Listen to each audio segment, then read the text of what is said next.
Hello everyone. आज के इस वीडियो में आप लोगों को बहुत अच्छे स्ट्रक्चर सीखने को मिलेंगे। बहुत अच्छी अच्छी चीज़ें हैं जो आपको नई नई चीज़ें हैं पता चलेंगी। और मैं कोशिश करूंगा कि हर सेंटेंस का जो बेसिक का ग्रामर रूल है वो मैं आपको बताता हुआ चलूं, और अलग अलग सिनेरियोज़ में एग्जांपल्स के हेल्प से समझाऊंगा कैसे हमें यूज़ करना है। तो आपको क्या करना है, आपको हिंदी सुननी है और अपने माइंड में उसको ट्रांसलेट करना है, फिर आपको मैच करना है। इस तरीके से आपकी रोज़ बोले जाने वाले सेंटेंसेस की बहुत अच्छी प्रैक्टिस हो जाएगी। तो चलिए पहले सेंटेंस के साथ वीडियो को शुरू करते हैं। तो देखिए पहला सेंटेंस है, तो छुट्टी का क्या प्लान है?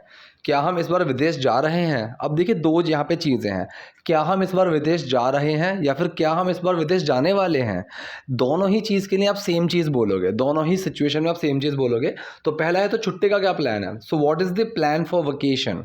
So what is the plan for vacation मतलब इस चीज़ के लिए क्या प्लान है। What is the plan for my birthday party, कि मेरी बर्थडे पार्टी का क्या प्लान है। ठीक है, so what is the plan for vacation, क्या हम इस बार विदेश जा रहे हैं। Are we going abroad this time, this time मतलब इस बार। ठीक है, तो कंफ्यूज मत होना कि इस बार के लिए मैं क्या लगाऊं, कि क्या हम इस बार मैच देखने जाएंगे। सो इस बार के लिए आप कंफ्यूज नहीं होना है, दिस टाइम। ठीक है, अगली बार नेक्स्ट टाइम। ठीक है, ऐसे हम बात करते हैं। सो क्या हम इस बार विदेश जा रहे हैं, are we going abroad this time, और मैं बोलूं क्या हम इस बार विदेश जाने वाले हैं, तब भी यही लगेगा। ठीक है, मैं आपको पढ़ाने वाला हूं, I am going to teach you. ठीक है, मैं वीडियो बनाने वाला, I am going to make this video. तो कोई चीज़ होने वाली है, करने जा रहे हैं, दोनों के लिए सेम चीज़ लगती है, गोइंग टू। कोई चीज़ अभी अभी होने वाली है, अगले ही सेकंड में, तो वहाँ पे लगता है अबाउट टू। ठीक है, movie is about to start, कि भाई मूवी शुरू होने वाली है, ऐसे। सो तो हम छुट्टी का क्या प्लान है, क्या हम इस बार विदेश जा रहे हैं। So what is the plan for vacation, are we going abroad this time. विदेश मुझे मुश्किल लगता है, या फिर मुझे लगता है कि इस बार भी संभव नहीं होगा। ठीक है, मुझे लगता है कि इस बार भी संभव नहीं होगा। So abroad I think won't be possible this time also. ठीक है, इसको अगर आप ऐसे ही बोल सकते थे कि I think this will not be possible this time also, तो वो भी बिल्कुल सही रहता। ठीक है, आई थिंक मुझे लगता है, तो कैसे लगता है, सोच के लगता है। आई थिंक वोंट बी पॉसिबल या विल नॉट बी पॉसिबल, कि ये संभव नहीं होगा, ये पॉसिबल नहीं होगा, दिस टाइम ऑल्सो, इस बार भी। ठीक है, हम आसपास कहीं जा सकते हैं। अब ये जो ए एच है, ये ऐसे जब हम हिंदी बोलते हैं ना, ऐसे जब हम बोल देते हैं। ठीक है, कुछ बोलने से पहले जब हम कर देते हैं ना, वो ये वही है, आपको सोचना नहीं है कि इसका मतलब क्या है।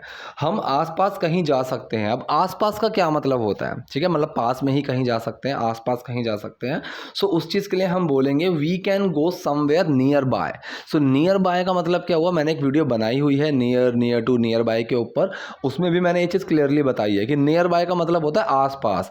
मैं कहीं कहीं बोल लूँ कि यहाँ आसपास कोई मंदिर है क्या, is there any temple nearby. ठीक है, सो यहाँ पे हम इस तरीके से यूज़ करते हैं कि is there any school nearby, कि आसपास कोई स्कूल है क्या। ठीक है, सो हम आसपास कहीं जा सकते हैं, we can go somewhere nearby. We can go somewhere मतलब कहीं, समवेयर नियर बाय। तुम मुझे वो कहानी बार बार मत सुनाओ, या फिर तुम मुझे वही कहानी, सेम कहानी, एक ही कहानी, ऐसे। सो तुम मुझे वही कहानी बार बार मत सुनाओ। You don't give me that same story again and again. अब देखिए हिंदी में वैसे जो होता है सुनाना, कहानी सुनाना या कोई पोएम सुनाना, सो उसके लिए रिसाइट का यूज़ होता है। ठीक है, जो टर्म होती है रिसाइट। लेकिन अगर आप इसको ऐसे भी बोलोगे कैजुअल टोन में, क्योंकि रिसाइट काफ़ी फॉर्मल सा हो गया।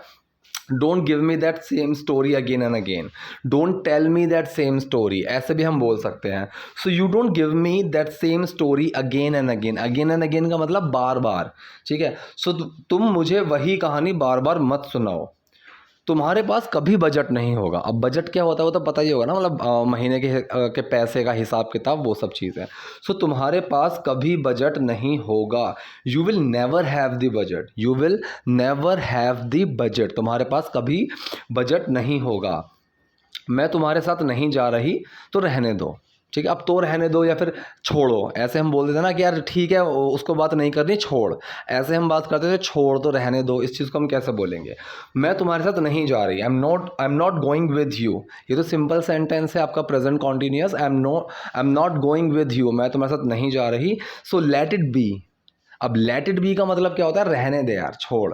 लीव इट भी आप लगा सकते हो। ठीक है, लेकिन लीव इट से थोड़ा अच्छा बोलना हो, थोड़ा उसको थोड़ा इम्प्रूव करना हो, सो आप यूज़ करना शुरू करिए let it be. Let it be, कि मुझसे मान लीजिए कोई गलती होगी कुछ काम करते हुए, और कोई मुझे बोल रहा है भाई देखिए गलत कर दिया, मैंने कहा छोड़ना, इसको इग्नोर कर, लेट इट बी।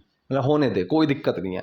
सो तो रहने दो, let it be. I am not going anywhere, sorry I am not going with you anywhere. Anywhere हम तब लगाएंगे कहीं भी, कि मैं तुम्हारे साथ कहीं नहीं जा रही, I am not going anywhere. लेकिन यहाँ पे सिंपल बोला है, मैं तुम्हारे साथ नहीं जा रही, I am not going with you, so let it be. ये ड्रेस देखो, अब देखो हिंदी में कितना छोटा सा सेंटेंस है, ये ड्रेस देखो। इंग्लिश में इसको कैसे बोला, have a look at this dress. ठीक है, सिंपल आप ये भी बोल सकते हैं कि लुक दिस ड्रेस। ठीक है, look at this dress. Simple ये भी बोल सकते थे कि लुक एट दिस ड्रेस, कि इस ड्रेस को देखो। लेकिन हैव अ लुक का मतलब होता है उसको थोड़ा ध्यान से देखना। Please have a look. अगर मैंने कोई चीज़ बनाई, कोई प्रोजेक्ट बनाया, कुछ भी बनाया, और मैं किसी के सामने उसको लेकर जाके बोलता हूँ कि please look this, look at this, तो मतलब उसको सिर्फ ऐसे ही देख लो, ऊपर ऊपर से देख लो, लुक एट दिस। लेकिन अगर मैं उसको बोलूँ have a look, so please have a look, have a look का मतलब है उसको थोड़ा ध्यान से देखना है। सो यहाँ पे इसने बोला have a look at this dress, ये ड्रेस देखो कैसी है। How is it, how is it, simple है, कैसी है। इसने बोला हाँ ये अच्छी है लेकिन, या इट इज़ गुड बट, हाँ ये अच्छी है लेकिन, या इट इज़ गुड बट तुम्हें नहीं लगता कि ये काफ़ी महंगी है। अब हम ऐसे बोलते हैं ना कई बार, यार तुम्हें नहीं लगता कि वो थोड़ा ज़्यादा बोल गया, तुम्हें नहीं लगता कि खाना वहाँ का ख़राब था। सो इसको हम कैसे बोलेंगे, don't you think, don't you think, तुम्हें नहीं लगता, don't you think it's quite expensive. अब क्वाइट का मतलब क्या होता है, क्वाइट को हम लगाते हैं काफ़ी के तौर पे। ठीक है, यार आई एम क्वाइट डिसअपॉइंटेड, मैं थोड़ा सा इस चीज़ से काफ़ी डिसअपॉइंट हो गया। ठीक है, I am quite busy today, यार मैं काफ़ी बिजी हूँ आज, ऐसे हम बोलते हैं। सो तुम्हें नहीं लगता कि ये काफ़ी महंगी है, don't you think it's quite expensive, it's quite expensive. तुम्हारे हमेशा पैसे को लेकर क्यों कोसना होता है, मतलब तुम्हें, ये तुम्हारे नहीं है, तुम्हें है ये, तुम्हें हमेशा पैसे को लेकर क्यों कोसना होता है। अब देखिए कोसना क्या है, कोसना ये है थोड़ा मतलब किसी चीज़ के बारे में ना बड़बड़ाना, उस चीज़ को के बारे में कोस लेना। जैसे कि मान लीजिए और रात को 1 या 2 बजे मेरे किसी दोस्त का फ़ोन आया, उसने मुझे बोला कि भाई आ जाना, यहाँ घूमने चलते हैं, फिर ये खाने के लिए चलते हैं, या फिर मुझे तेरी ये मदद चाहिए, ये चीज़ चाहिए। सो उस टाइम पर जैसे मैं बोलूँगा ना यार परेशान, उसको तो मैंने बोल दिया कि चलो ठीक है आ रहा हूँ, लेकिन फ़ोन रखने के बाद मैं मन मन में बोलूँगा परेशान कर रखा है इसने, इसने दिमाग ख़राब कर रखा है। सो वो चीज़ जो होती है वो होता है कोसना। ठीक है, मतलब एक क्रिब करना, इंग्लिश में हम उसको बोलते हैं क्रिब। तो क्रिब का मतलब अब वो होता है जब हम किसी चीज़ को लेकर बड़बड़ाते हैं ना गुस्से में, सो वो चीज़ होती है क्रिबिंग। ठीक है, सो तुम्हें हमेशा पैसे को लेकर क्यों कोसना होता है, why do you have to always crib about money. So why do you have to always do this, कि तुम्हें ऐसा हमेशा क्यों करना होता है। जैसे हम बोले तुम हमेशा ऐसा क्यों करते हो। ठीक है, वाई डू यू डू, ऐसा हम बोल देते हैं कि तुम हमेशा ऐसा क्यों करते हो, Y do you do this.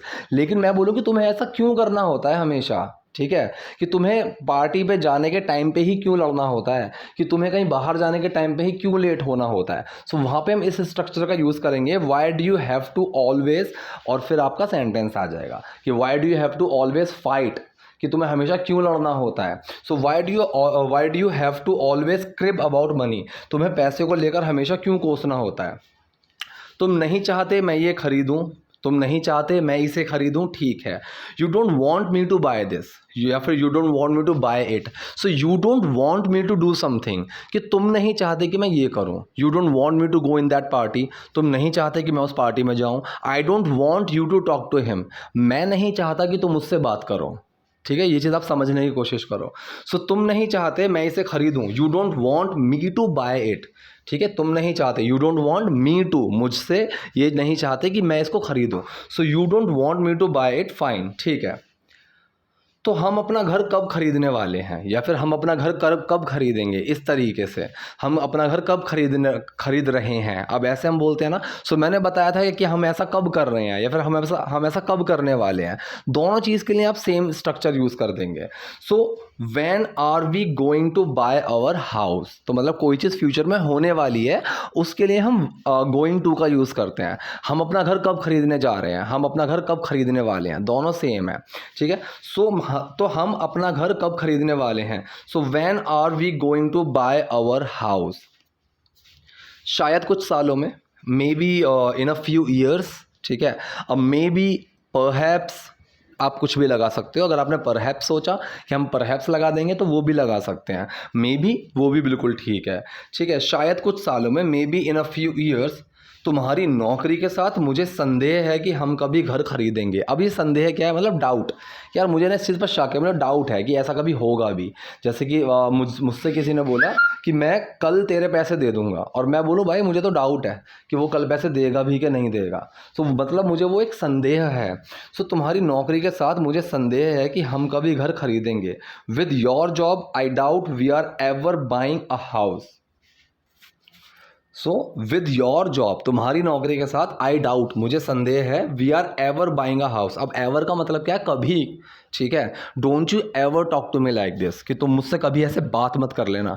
ठीक है, तो एवर का मतलब होता है कभी, नेवर का मतलब होता है कभी नहीं। ठीक है, अब नॉट और एवर साथ में लगा दोगे तो भी नेवर वाला सेंस देगा। ठीक, तो यहाँ पे नॉट और एवर साथ में लगाया है कि I doubt we are ever buying a house, कि मुझे शक है कि हम कभी घर खरीदेंगे। ठीक है, सो यहाँ पे अगर नेवर लगाते तो यहाँ पे सेंटेंस कैसे बनता? आई नो, फिर वो डाउट नहीं होता, I know we are never going to buy a house, कि हम कभी घर खरीदने नहीं वाले हैं, हम कभी नहीं खरीदेंगे घर। लेकिन यहाँ पे इसको थोड़ा घुमा के बोला है कि I doubt we are ever buying a house, कि मुझे शक है, मुझे संदेह है कि हम कभी घर खरीदेंगे। अब इसकी एक फ्रेंड मिली है, यहाँ पे इसको बोल रही है, तो कैसी हो तुम, ज़िंदगी कैसी चल रही है। ठीक है, अब इसको हम कैसे बोलते हैं? सो कैसी हो तुम, ये तो सिंपल है, how are you, how are you. अब ज़िंदगी कैसी चल रही है, बहुत ही एक अच्छा स्ट्रक्चर है जो कि बहुत ही कॉमनली यूज़ किया जाता है। How is life, how is life, कोई ज़्यादा कंफ्यूज होने की ज़रूरत नहीं है। हाउ इज़ लाइफ, ज़िंदगी कैसी चल रही है। या फिर अगर मुझे ये पूछना हो कि सब कुछ कैसा चल रहा है, how is everything, how is everything, कि सब कुछ कैसा चल रहा है, तो इस तरह से हम बोलते हैं। सो इसने यहाँ पे बोला ज़िंदगी कैसी चल रही है, हाउ इज़ लाइफ, ज़िंदगी अच्छी चल रही है। अब इसका आंसर ये है कि ज़िंदगी अच्छी चल रही है, लाइफ इज़ गुड। ठीक है, एवरीथिंग इज़ गुड, सब अच्छा चल रहा है, लाइफ इज़ गुड, ज़िंदगी अच्छी चल रही है।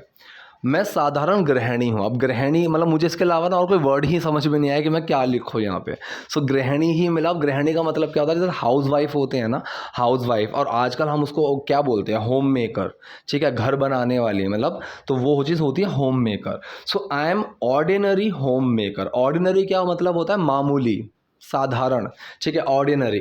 So I M ordinary home maker. अगर यहाँ पे ये होता है कि मैं एक मामूली गृहिणी हूँ, सो एन ऑर्डिनरी आ जाता। ठीक है, I M an ordinary home maker. लेकिन यहाँ पे सिंपल है, मैं साधारण गृहिणी हूँ, I am ordinary home maker, जो अपने परिवार, अपने पति की देखभाल कर रही है। यहाँ पे आप समझ लो, मैंने ये चीज़ कई बार कई वीडियो में बताई है, जो जब यूज़ होता है किसी इंसान के लिए, सो वहाँ पे हम हु का ही यूज़ करते हैं। अब मान लो मैंने बोला कि मैं एक क्लास में आया और मैंने वहाँ पे बोला who is making the noise, कि शोर कौन मचा रहा है। वो एक क्वेश्चन है। ठीक है, वो एक क्वेश्चन है।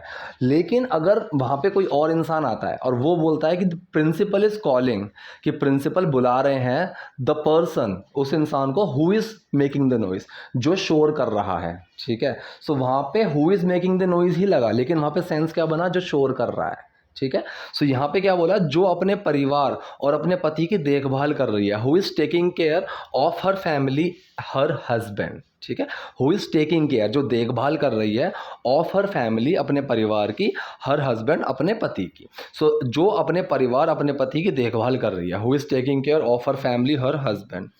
लेकिन तुम मुझे बताओ, तुम स्कूल रियूनियन में क्यों नहीं आई? अब रियूनियन क्या होता है? इसका शुद्ध हिंदी में मतलब ना बहुत ही अजीब सा था। ठीक है, पुनर्मिलन ऐसे करके था कुछ। तो रियूनियन का मतलब ये होता है कि जब हम बहुत टाइम के बाद दोबारा मिलते हैं, वो होता है रीयूनियन। यूनियन का मतलब होता है मिलना, एकता, एकजुट। ठीक है, री का मतलब होता है जब हम किसी को आके दोबारा लगा देते हैं। ठीक है, तो री का मतलब वहाँ पे आ जाता है। जैसे बोल देते हैं ना कि इसको रिप्ले करो। सो रिप्ले क्या होता है? प्ले होता है नॉर्मल चलना, रिप्ले का मतलब होता है उसको दोबारा चलाना। ठीक है, दोबारा उसको सेम चीज़ को दोबारा चलाना। सो इसलिए वहाँ पे रिप्ले आ जाता है। सो लेकिन तुम मुझे बताओ, तुम स्कूल रियूनियन में क्यों नहीं आई? But you tell me why didn't you come to the school reunion, मतलब स्कूल के लोग दोबारा मिले थे। तो एक पार्टी होती है, जैसे कॉलेज में रियूनियन होती है, मैं हूँ, मेरे 2-3 दोस्त हैं, हम कई साल तक साथ में रहे, बातें करनी, हम काफ़ी पक्के दोस्त थे, लेकिन फिर हम कुछ टाइम के लिए अलग हो गए, मतलब जॉब्स में या किसी भी चीज़ में। अब हमने प्लान बनाया कि दोबारा मिलते हैं, तीनों के तीनों, चारों जो भी दोस्त हैं, तो वो एक रियूनियन होती है। ठीक है, so but you tell me, लेकिन तुम मुझे बताओ, why didn't you come to the school reunion, कि तुम स्कूल रियूनियन में क्यों नहीं आई? ओह, मैं यहाँ नहीं थी। Oh, I wasn't here, I was not here. ठीक है, I was not here, I wasn't here, मैं यहाँ नहीं थी। मैं अपने पति के साथ थी, वो लंदन से हैं। ठीक है। I was with my husband, simple sentence है, मैं अपने पति के साथ थी। I was with my husband, he is from London, वो लंदन से हैं, ही इज़ फ्रॉम लंदन। लेकिन अब तुम दिल्ली में हो तो तुम कहाँ रह रही हो, सिंपल सेंटेंस है। अब तुम दिल्ली में हो but now you are in Delhi, लेकिन अब तुम दिल्ली में हो but now you are in Delhi, तो तुम कहाँ रह रही हो, ठीक है। ये आपका कौन सा सेंटेंस है, present continuous, is am are लगेगा और आईएनजी लगेगा। तो तुम कहाँ रह रही हो, so where are you staying, ठीक है, या वेयर आर यू लिविंग। अब लिविंग का मतलब तो वैसा रहना हो जाता है, लेकिन तुम कहाँ ठहरी हुई हो, ये उस सेंस में बोला है तो स्टे लगाते हैं, ठीक है, कि मैं होटल में ठहरा हुआ हूँ, मैं अपने रिलेटिव के घर पर ठहरा हुआ हूँ, उस तरीके से। सो तुम कहाँ रह रही हो, so where are you staying, where are you staying. मेरे पास यहाँ भी घर है, मेरे पास यहाँ पर भी घर है। बंगला number 6 Jorbagh. So I have a house here also, I have a house, मेरे पास घर है, हेयर ऑल्सो, यहाँ भी, तो मेरे पास यहाँ भी घर है, I have a house here also. बंगला नंबर 6 जोरबाग, बंगला नंबर 6 जोरबाग। जोरबाग वो तो इतना पॉश इलाका है। अब देखिए पॉश का मतलब क्या होता है, मुझे इसका हिंदी में टिपिकल वर्ड कुछ समझ में नहीं आया, तो यहाँ पे पॉश ही है। सो पॉश का मतलब क्या होता है, पॉश एरिया या फिर पॉश कॉलोनी हम ऐसा बोलते हैं, उसका मतलब होता है जहाँ पे बहुत अमीर लोग रहते हो, रईसों वाला इलाका, मतलब रईसों वाले इलाके को हम बोलते हैं पॉश एरिया, ठीक है। आपने न्यूज़ में भी कई बार ये चीज़ सुनने को मिल जाएगी कि एक पॉश एरिया में दिन दहाड़े मर्डर हुआ या ऐसा कुछ हुआ। सो पॉश एरिया होता है जो एक बहुत ही अच्छा रईसों वाला एरिया हो, ठीक है। सो जोरबाग वो तो इतना पॉश इलाका है, Jorbagh, that is such a posh area, that is such a का हम यूज कहाँ करते हैं, इतना, ठीक है। You are such a wonderful person, तुम बहुत ही, या फिर तुम इतने अच्छे इंसान हो, ठीक है, ऐसे हम बोलते हैं। सो वो इतना पॉश इलाका है, that is such a posh area.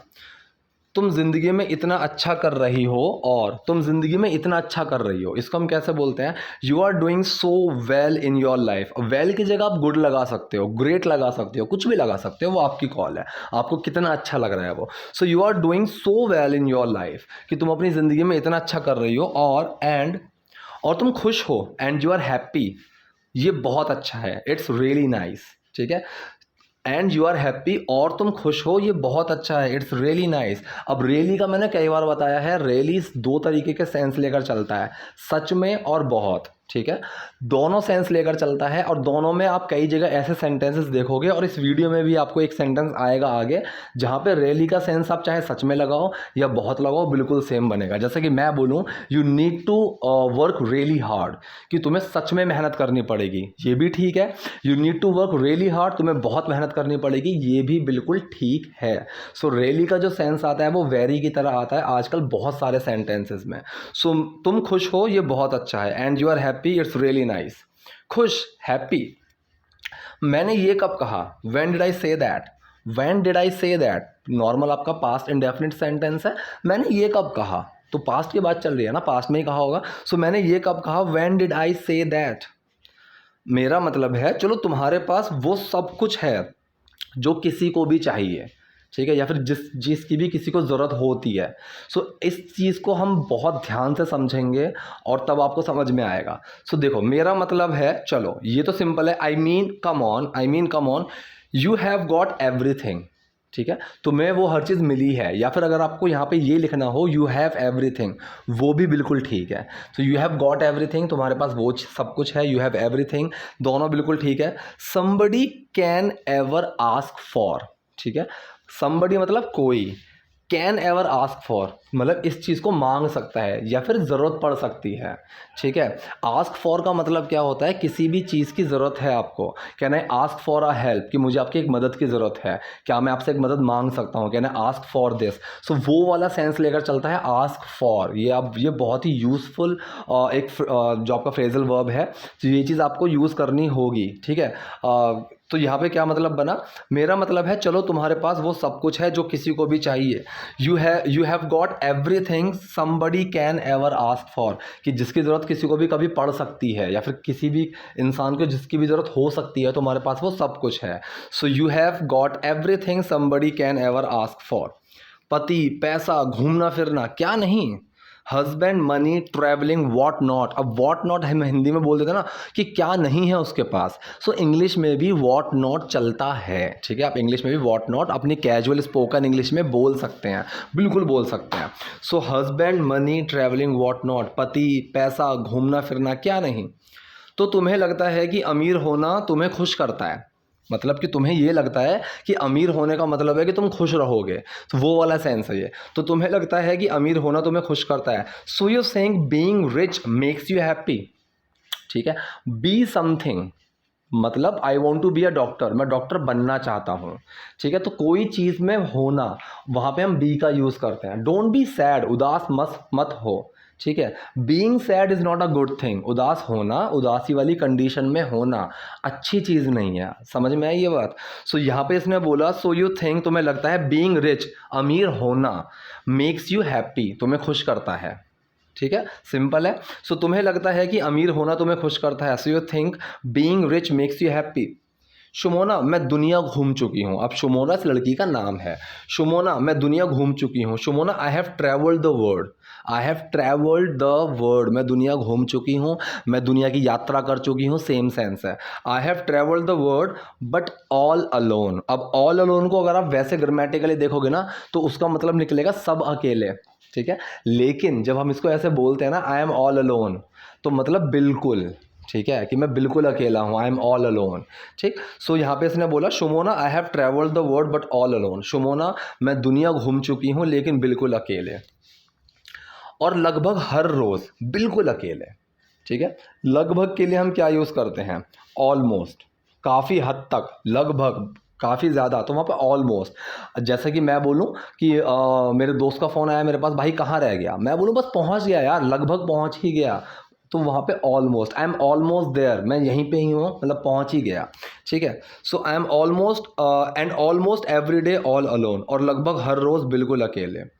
क्या तुम अपने आप को एक बड़े बंगले में रहने की कल्पना कर सकती हो लेकिन बिल्कुल अकेले, मतलब क्या तुम ये इमेजिन कर सकती हो अपने आप को एक बड़े बंगले में, अपने आप को इमेजिन कर सकती हो एक बड़े बंगले में लेकिन बिल्कुल अकेले। समझ में आया। सो यहाँ पे पूरा सेंटेंस क्या है, क्या तुम अपने आप को एक बड़े बंगले में रहने की कल्पना कर सकती हो लेकिन बिल्कुल अकेले। Can you imagine your self living in a big bungalow, ठीक है। रहते हुए, कोई चीज़ करते हुए, वहाँ आईएनजी लगता है। ये चीज़ मैंने कई बार वीडियो में बताई है अपनी। I saw him playing football, मैंने उसको फुटबॉल खेलते हुए देखा। सो कोई चीज़ करते हुए के लिए हम आईएनजी लगाते हैं एक्शन में, ठीक है। सो कैन यू इमेजिन, क्या तुम इमेजिन कर सकती हो, कल्पना कर सकती हो योर सेल्फ, अपने आप की, living in a big bungalow, एक बड़े बंगले में रहते हुए, बट ऑल अलोन, लेकिन बिल्कुल अकेले। सिंपल है, आगे समझ में। सो क्या तुम अपने आप को एक बड़े बंगले में रहने की कल्पना कर सकती हो लेकिन बिल्कुल अकेले। Can you imagine your self living in a big bungalow but all alone. रुको, तो तुम मुझे बोल रही हो इतना सारा पैसा होने के बावजूद, ठीक है। सो रुको, वेट, तो तुम मुझे बोल रही हो, so you are telling me, या फिर तुम मुझे बता रही हो, दोनों बिल्कुल ठीक है। So you are telling me, तुम मुझे बोल रही हो, तुम मुझे बता रही हो, you are telling me in spite of having all the money. अब इन स्पाइट ऑफ या फिर डिस्पाइट ऑफ, दोनों चीज़ का यूज़ होता है और दोनों चीज़ का मतलब सेम होता है। डिस्पाइट ऑफ एक छोटा सा फ़र्क होता है, किसी और वीडियो में बताऊंगा क्योंकि वीडियो लंबी हो जाएगी। और so you are telling me in spite of having all the money, तो तुम मुझे बोल रही हो इतना सारा पैसा होने के बावजूद, ऑल दी मनी, इतना सारा, ऑल दी मनी का मतलब है कि सारा का सारा नहीं, ऑल दी फैसिलिटीज़ की सारी सुख सुविधाएं, इतनी सारी सुख सुविधा, वो वाला सेंस है यहाँ पे, ठीक है। All, you are telling me in spite of having all the money, तो तुम मुझे बोल रही हो इतना सारा पैसा होने के बावजूद तुम खुश नहीं हो, you are not happy, you are not happy. लेकिन तुम्हें पता है मैं तुम्हारे लिए बहुत खुश हूँ, बट यू नो, लेकिन तुम्हें पता है, but you know I am really happy for you. अब देखो यहाँ पे, आप यहाँ देखो, I am really happy for you, मैं सच में तुम्हारे लिए खुश हूँ, बिल्कुल ठीक सेंटेंस है। I am really happy for you, मैं तुम्हारे लिए बहुत खुश हूँ, बिल्कुल सही है। सो रियली और मतलब रियली जो है वो वेरी का भी सेंस लेकर चलता है और सच में का भी सेंस लेकर चलता है, ठीक है। I am really happy for you, मैं तुम्हारे लिए बहुत खुश हूँ, कम से कम तुम्हारा परिवार और पति तुम्हारे पास है। अब इस कम से कम के लिए हम यूज़ करते हैं एटलीस्ट, कि एटलीस्ट लिसन टू मी, कम से कम मेरी बात तो सुनो, ठीक है। सो कम से कम तुम्हारा परिवार और तुम और पति तुम्हारे पास है, at least you have your family and husband, ठीक है, at least you have your family and husband जो तुम्हारे साथ हैं, तुम्हारी देखभाल कर रहे हैं, who are there for you. अब देयर का जो यूज़ होता है ना, यहाँ इसका ऐसे भी होता है कि आई एम देयर, ठीक है, अगर मैं किसी को बोलूँ कि भाई परेशान मत हो, आई एम देयर, मैं हूँ, ठीक है, ऐसे हम बोलते हैं। मैंने बोला परेशान मत हो, I am there for you, कि मैं तेरे साथ हूँ, ठीक है, इस तरीके से।